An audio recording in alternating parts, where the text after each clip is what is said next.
Olá pessoal, bom dia, bom ano novo para todos nós, boa tarde, boa noite para quem vai ver essa aula depois. E cá estamos nós iniciando um novo ciclo, né? Que a gente começou a chamar e aprendeu a chamar de ano, que é a nossa medida de tempo. E mais uma vez, né, janeiro, nós começamos falando sobre o janeiro branco.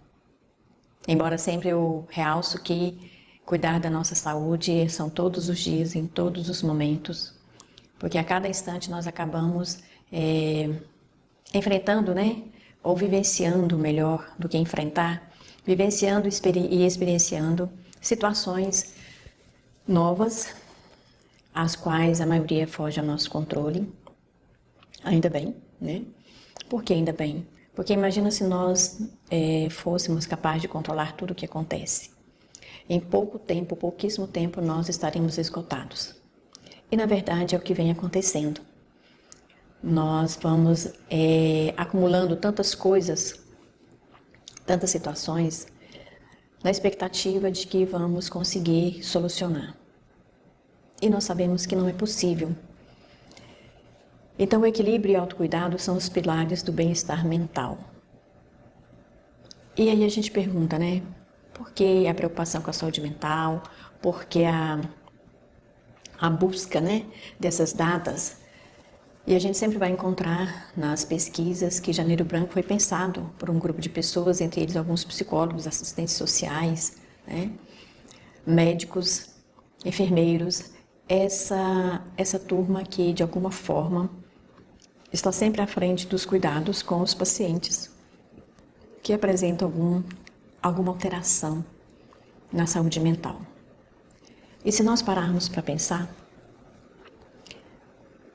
é interessante que se crie datas, né, para lembrar, períodos para se dedicar com mais persistência nos cuidados, quando na verdade deveria ser algo natural. E nós vamos aprendendo isso com o passar dos anos, né? Eu brinco e falo que ficar velho tem que ter alguma vantagem. Nem que seja para sermos mais sábios, mais observadores, mais cuidadores de nós mesmos. Mas nem sempre é assim. Tem uma parcela da nossa sociedade que ainda não despertou para isso. E como, né, eu já disse aqui que eu trabalho com a saúde do trabalhador, e muitas vezes me pego repensando as minhas atitudes, repensando os meus comportamentos, repensando, né, as minhas expectativas de resolver algumas situações que não está na nossa alçada e que a gente precisa contribuir, mas não desesperar e nem desesperançar que vai ter resultado, que vai ser solucionado de alguma forma. Então, o bem-estar psicológico, né, ele é fundamental para todos nós. Antes da reforma psiquiátrica, né, tudo era voltado para as questões mentais quando se tinha algum transtorno. Os transtornos mais sérios, mais complexos, né? Havia as grandes internações, não sentia tanto conhecimento sobre as causas, e com o passar do tempo isso foi mudando. Ainda bem. Só que nós precisamos trabalhar as mudanças no sentido de nos estruturar enquanto serviço de saúde e enquanto profissionais que somos cuidadores da saúde mental de alguém, principalmente da nossa. O que tem chamado minha atenção é o quanto nós, trabalhadores da saúde, estamos bem, eu diria, influenciados, né, por algumas situações que ao longo dos anos não foram respeitadas, principalmente por nós mesmos. E chega um momento da nossa vida que nós não damos conta de manter o equilíbrio. E isso está acontecendo com um grande número de trabalhadores, não só em Goiás, no Brasil, como no mundo. Já tivemos outras oportunidades de alertar aqui sobre os números que estão cada vez se alarmando.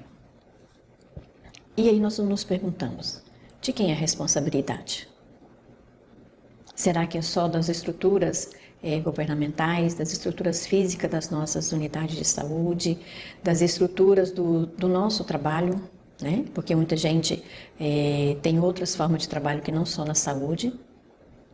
E em todos os segmentos de trabalho existem adoecimentos.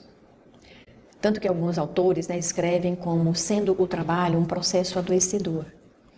E nós já comentamos aqui em outras vezes que o trabalho ele não precisa ser adoecedor. Na verdade, o trabalho é algo que deveria nos enobrecer como indivíduos que estamos contribuindo para o crescimento da sociedade, para o sentimento de utilidade que nos faz tão bem. Mas acontece que antes das estruturas de trabalho, nós não lembramos ou esquecemos que nós somos alguém antes do trabalho. E que ao chegar no trabalho, nós temos uma estrutura já formada. Quando nós vamos trabalhar, nós já somos adultos. Então, nós temos um histórico. Então, a importância de conscientizar, tanto a nós, indivíduos, quanto a coletividade, sobre a importância dos cuidados com o bem-estar, é fundamental para que a gente mantenha um status de bem-estar conosco e com quem está conosco. Porque, às vezes, nós cuidamos bem do outro e não cuidamos de nós. Nós falamos muito, né, nos nossos contatos com os nossos colegas. O trabalhador da saúde são excelentes cuidadores do outro. Muitas vezes não lembra de cuidar de si. E aí a gente vai, né, esticando o nosso processo de cuidar do outro até que nós adoecemos. E aí a gente precisa parar o janeiro para pensar isso. A gente vai parar o janeiro para pensar isso, nós vamos parar o fevereiro, março, abril, o tempo todo, para rever as nossas questões de saúde mental.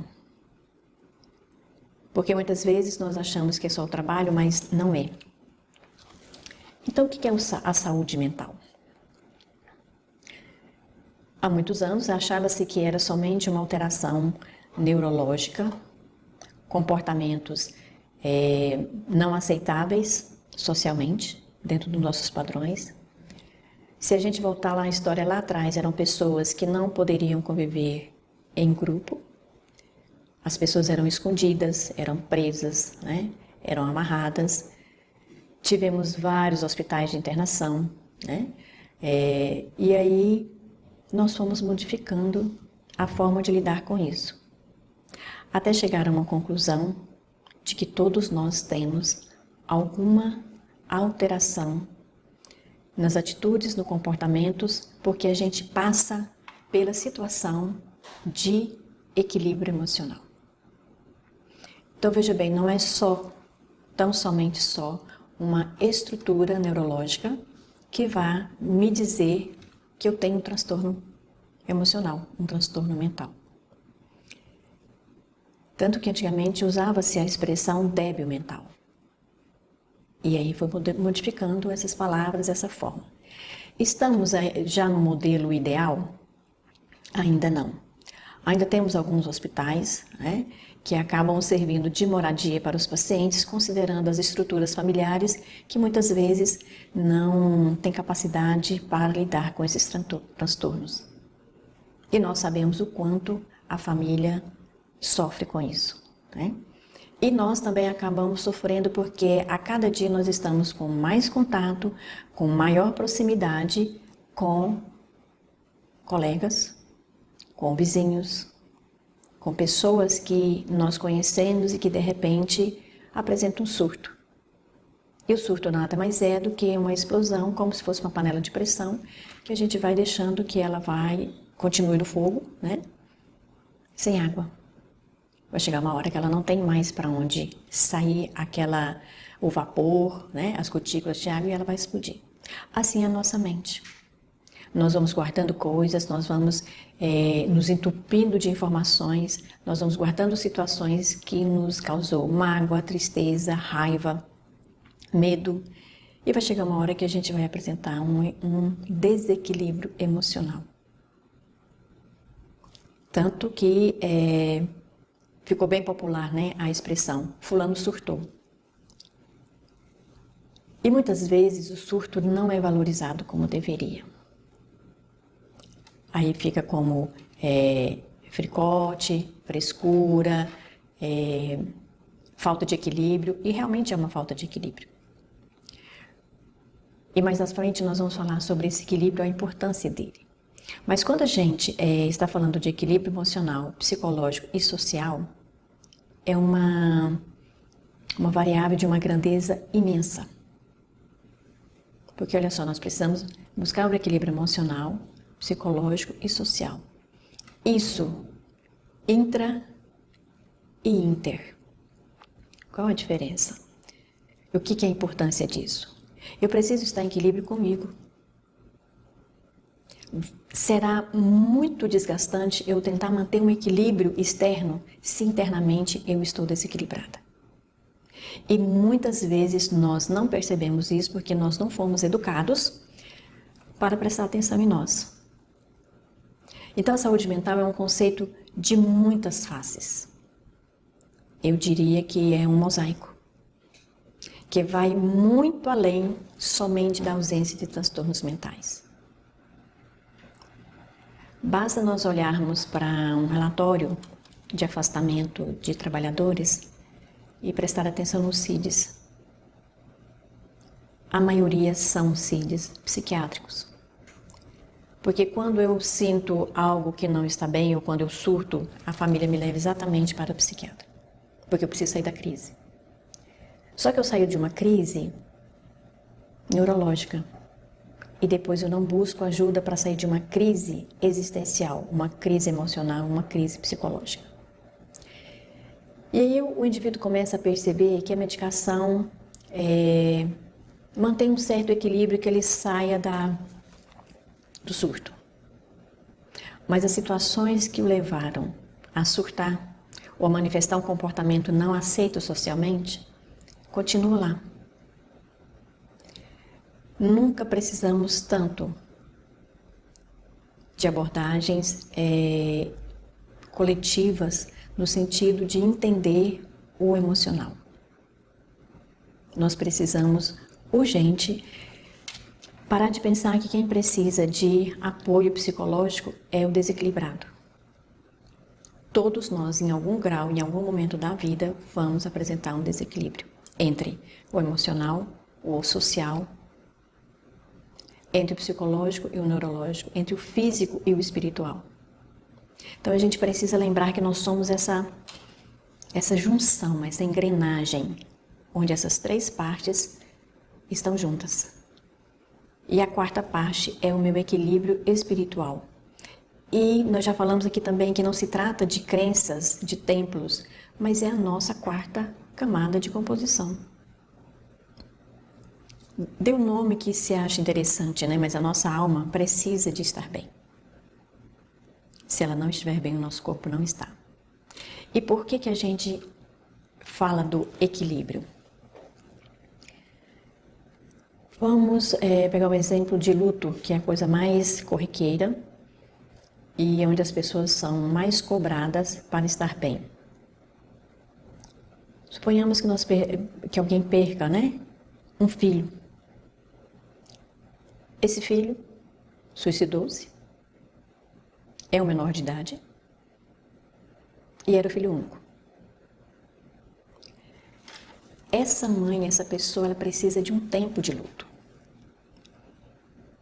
Ela precisa de um acolhimento, ela precisa de ser ouvida, ela precisa de ser amparada, ela precisa de que alguém não a julgue, não peça para ela seguir a vida normalmente, que diga para ela que vai passar e que ela precisa de tudo isso. O que nós fazemos? Nós exigimos que essa pessoa siga a vida. Ela tem como afastamento, por lei, 7 dias de afastamento do trabalho. E aí a vida segue normal. Normal para quem? Então o que é exigido dessa pessoa? Que ela esteja bem, que ela visite as famílias, que ela participe de reuniões sociais, que ela esteja bem. Com o tempo ela vai ouvindo tanto isso que ela realmente acredita que ela precisa estar bem e que a vida segue normalmente. Então, o que vai acontecer? Ela não vivenciou, ela não trabalhou esse luto como deveria e ela começa a se esforçar de uma forma extraordinária para dar conta das tarefas sociais de trabalho, tarefas domésticas na vida aqui fora. Só que a vida dela internamente está toda quebrada, toda arrebentada e ela não tem um equilíbrio entre o que ela está fazendo e o que ela está sentindo.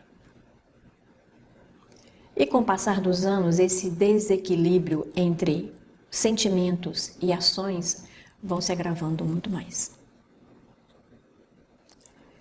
Então, essa perda que não foi vivenciada, que não foi experienciada no tempo que fosse necessário, ela vai abrir portas para todo e qualquer sentimento de perda, por menor que seja, ela vai ter o mesmo sentimento de ser grande.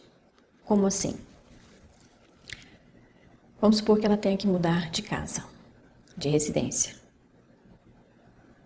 Existe aí uma perda do ambiente já acostumado, da vizinhança, do bairro, do deslocamento para o trabalho, da convivência com a igreja que ela participava. Então, isso aí é uma perda. O que nós estamos acostumados a lidar com perdas? Intitulou-se perda somente os grandes desastres, né, os grandes acometimentos. Uma criança, quando nós mudamos de casa com ela, sem conversar e sem explicar por que nós estamos mudando, para ele é uma perda irreparável. Ela vai mudar de escola, ela vai deixar de ver os amiguinhos, ela vai ter que conhecer um novo quintal ou uma nova vizinhança, e isso é uma perda. A questão é que, como nós temos muito medo de perder, a gente não fala sobre isso e não conversa sobre isso. Então, nós vamos acumulando desequilíbrios. Por que o desequilíbrio? Porque é humanamente impossível uma pessoa sentir algo e expressar uma coisa diferente do que ela sente. É o que a gente, às vezes, né, numa brincadeira, fala assim, isso é esquizofrenia. Quando nós estamos conversando sobre um determinado assunto e cada um está falando do mesmo assunto de uma forma diferenciada. E aí nós nos tornamos adultos mais velhos. A probabilidade dessa mãe desenvolver uma depressão na terceira idade é 100%. Então, quando eu chamo a atenção para a gente lidar com as nossas crianças e adolescentes de uma forma positiva, no sentido de esclarecer para eles todas as suas dúvidas, todos os seus medos, o seu sentimento de raiva, é porque nós vamos contribuir para a construção de uma sociedade na terceira idade menos sofrida, mais saudável. E esse momento que nós estamos vivendo não está trazendo isso. Recentemente eu conversei com uma servidora que eu estava acompanhando e quando saiu a aposentadoria dela, né, a portaria, eu liguei para ela e perguntei como é que ela estava se sentindo agora aposentada. A resposta dela foi: continuo com as mesmas dores. Então não é o fato de eu abrir um processo de aposentadoria por invalidez que vai mudar o meu quadro. Sim, eu não consigo trabalhar, então eu posso, é um direito de pedir uma avaliação pelos meus adoecimentos para verificar a possibilidade de uma invalidez. Mas e as outras coisas? Como é que eu estou lidando com a minha invalidez? E o Janeiro Branco traz isso para a gente pensar da seguinte forma: quando eu sinto medo e raiva, quando eu lembro que eu tenho que ir para o trabalho, eu preciso saber por que esse sentimento está acontecendo. Mas eu me esforço ao máximo para ir para o trabalho e eu começo a fazer isso com uma frequência. Em torno de 45, 60 dias, eu estou indo para um psiquiatra e pedindo afastamento do trabalho. E a expressão é: esse trabalho me adoece. Pego meu atestado, volto para casa. E eu faço o que com esse tempo que eu não estou trabalhando? Por isso que a vida pede equilíbrio. É um direito meu afastar do trabalho? Ok, é sim. Mas eu preciso entender, eu preciso buscar alternativas, eu preciso buscar ajuda, por que é que eu afastei do trabalho? Porque quando eu me sinto incapaz de conviver num grupo, o primeiro sentimento é raiva, o segundo é tristeza, e eu vou me fechando porque eu não consigo mais conviver com as pessoas. Cadê o equilíbrio social? Ele já deixou de existir.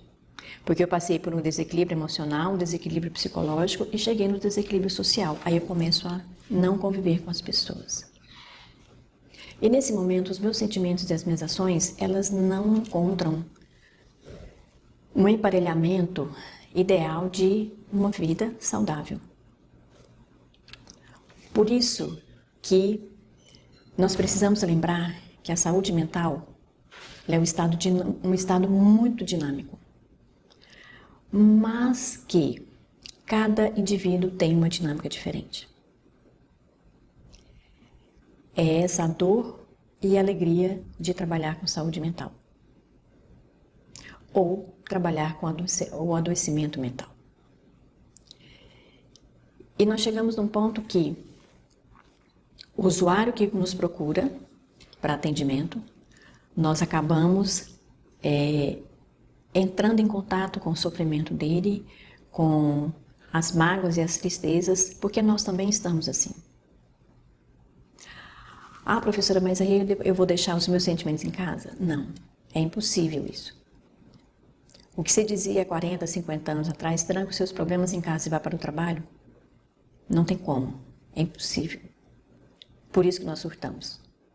Porque nós somos obrigados a manifestar atitudes e comportamentos totalmente diferentes daquilo que nós estamos sentindo.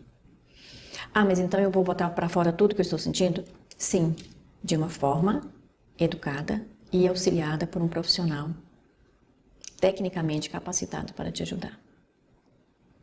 Eu não preciso nem esconder os meus sentimentos, mas também eu não preciso deixar chegar ao ponto de explosão. Porque a explosão, ela pode passar desapercebidas, principalmente pela equipe, pela família, e desvalorizada.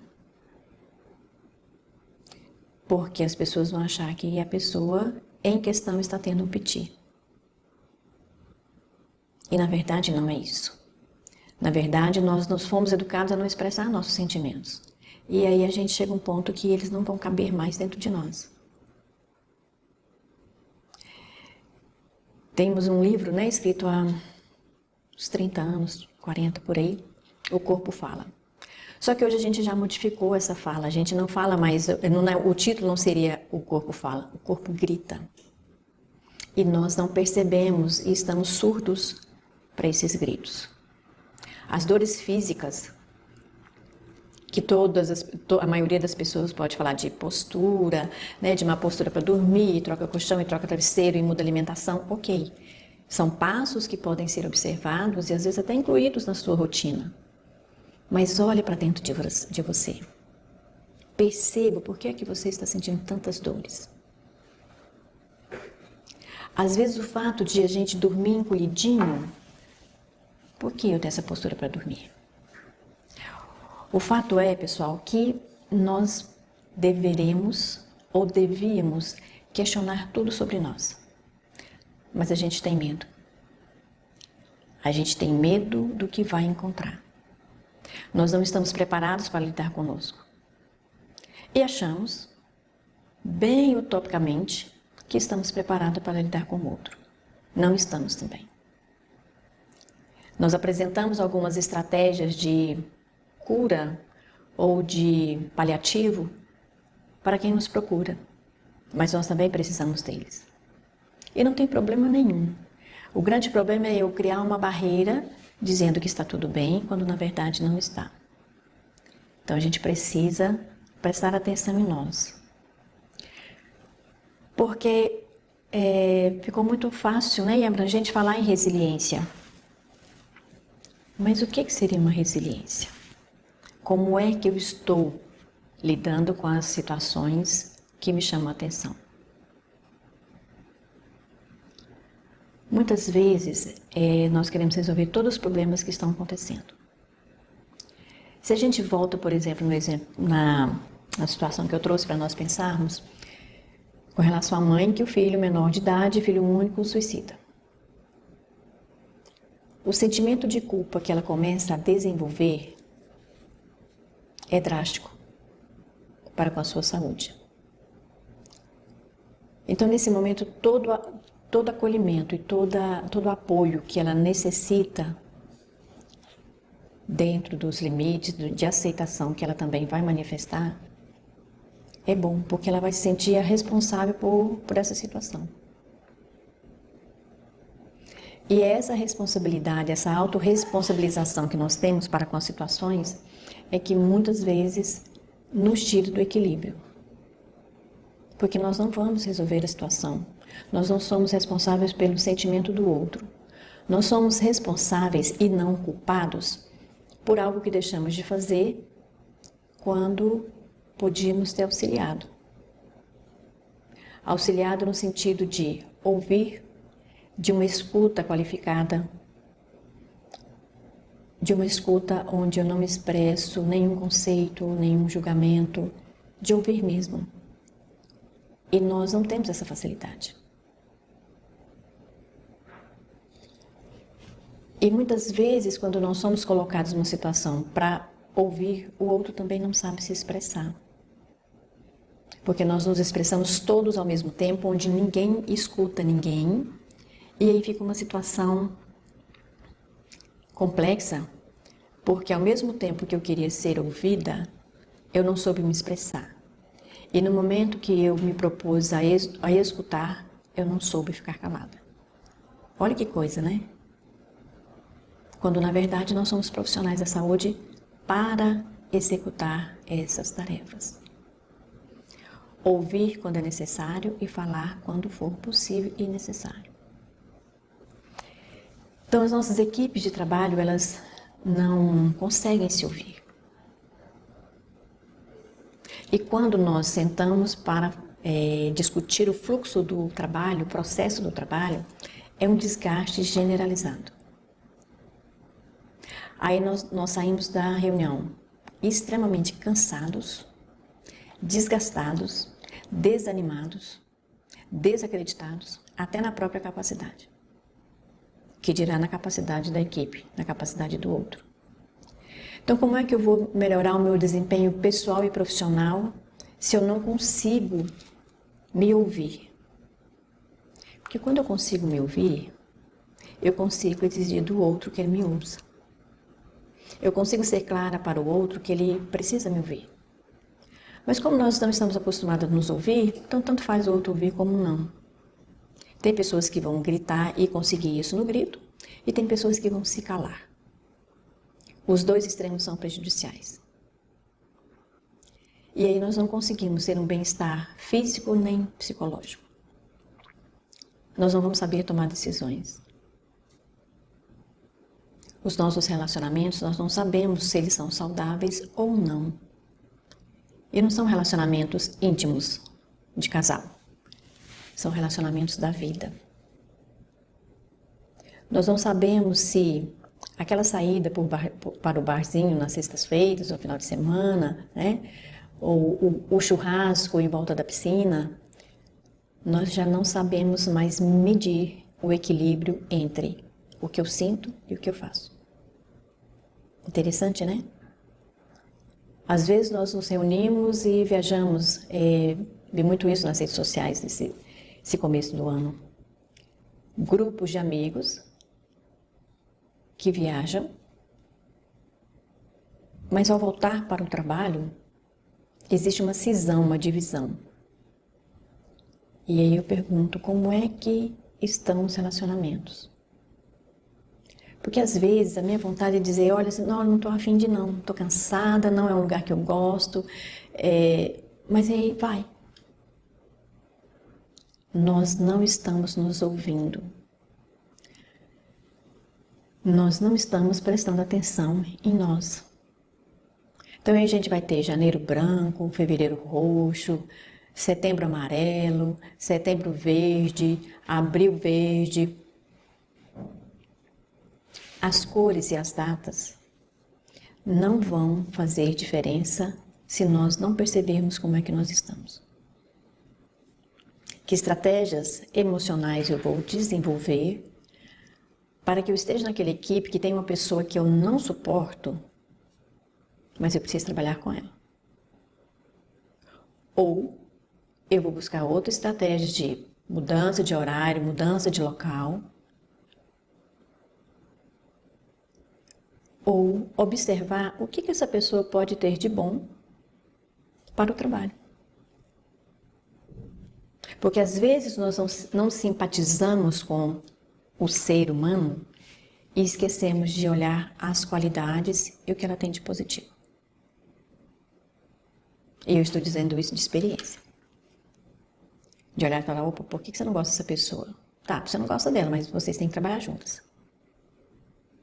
Porque se cada local também que nós chegarmos, nós dermos de cara com alguém que a gente não gosta e a gente pedir remoção para mudar de lugar, para mudar de equipe, para mudar de unidade, nós vamos ter uma história profissional um pouco desgastante. Porque cada vez que eu saio de um local onde eu estou estabilizada na rotina, eu preciso também entender, e nesse caso eu sou responsável pelas alterações que eu estou construindo quando eu vou para um outro local. Eu preciso conhecer as pessoas, eu preciso saber como é que funciona o fluxo de trabalho naquele local. Tudo isso passa por saúde ou adoecimento mental. Então, o janeiro tem 31 dias exatamente para a gente pensar muito nisso. Tem algumas frases de efeito, né, de impacto. E tem a Turma da Mafalda, que eu adoro aquele quadrinho. O autor foi feliz, né, de pegar frases interessantes num diálogo infantil. Onde uma que me chama muita atenção é a Mafalda dizendo para o amiguinho, né? Mais um ano novo que está chegando, e as pessoas esperam um ano novo melhor, diferente. E ele responde, eu tenho certeza que o ano também está esperando novas pessoas, pessoas diferentes. Então parece um jogo de palavras, né? Uma brincadeira, mas não é. Quando se diz que o ano está esperando pessoas novas e diferentes, é para a gente parar e pensar, olhar para nós e dizer, qual o balanço que eu fiz? Nós já falamos disso aqui também, né? Qual é o meu balanço anual? Qual é o meu balanço diário? Qual o meu balanço quando eu vou para casa? Como é que eu estou indo para casa? Tem dias no meu trabalho que eu falo assim, gente, é o dia que eu mais cansei e eu não estou vendo resultado. Mas não ter o resultado que eu esperava também é um resultado. Por que esse resultado foi que eu consegui obter? Só que isso dá trabalho. Isso exige de nós um olhar diferenciado para nós. E muitas vezes nós vamos encontrar a resposta e falar assim, olha, o resultado não deu certo porque você agiu de uma forma diferente. E a gente não quer assumir essa responsabilidade. Nós sempre terceirizamos. E a vida não é uma variável que se terceiriza. Ela é nossa. Ela é nossa responsabilidade. Eu posso até ter desenvolvido algum adoecimento no meu trabalho, por exemplo, vamos pegar o pessoal de higiene e limpeza, que são as pessoas mais readequadas de função. É um quadro totalmente alterado na secretaria nossa, né? Então, o que acontece? Nós precisamos de verificar como foi desempenhado esse trabalho, como elas estão desempenhando.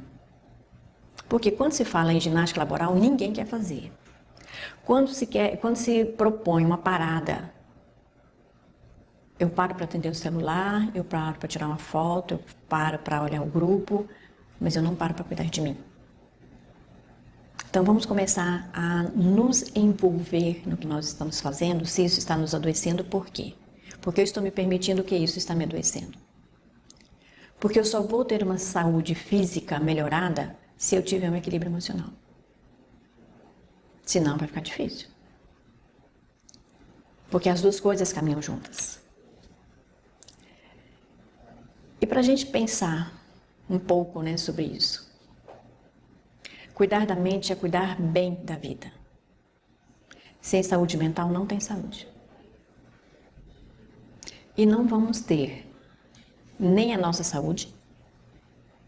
A segunda frase é perfeita, né? Se eu não tiver saúde mental em equilíbrio, eu não tenho saúde física e nem emocional. E também serei incapaz de oferecer saúde para o outro. Porque o nosso fazer na Secretaria de Saúde, seja em qualquer lugar, é ofertar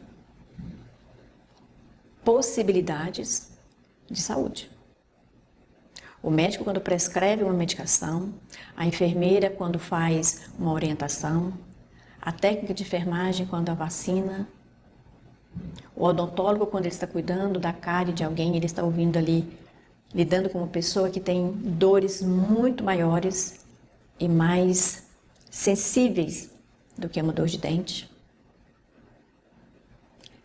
Então, se eu não tenho saúde mental em equilíbrio, eu não posso oferecer algo de bom. Por isso a importância do equilíbrio. Porque senão eu vou ser forçada e esforçada continuamente a oferecer algo que eu não tenho. É impossível. Aí vai chegar uma hora que eu vou adoecer mesmo. Então não é dizer o trabalho me adoeceu. O trabalho tem a sua participação, sim, porque as nossas estruturas são precárias, o fluxo de trabalho tem hora que não está claro, o processo de trabalho muda constantemente, sem aviso prévio, e aí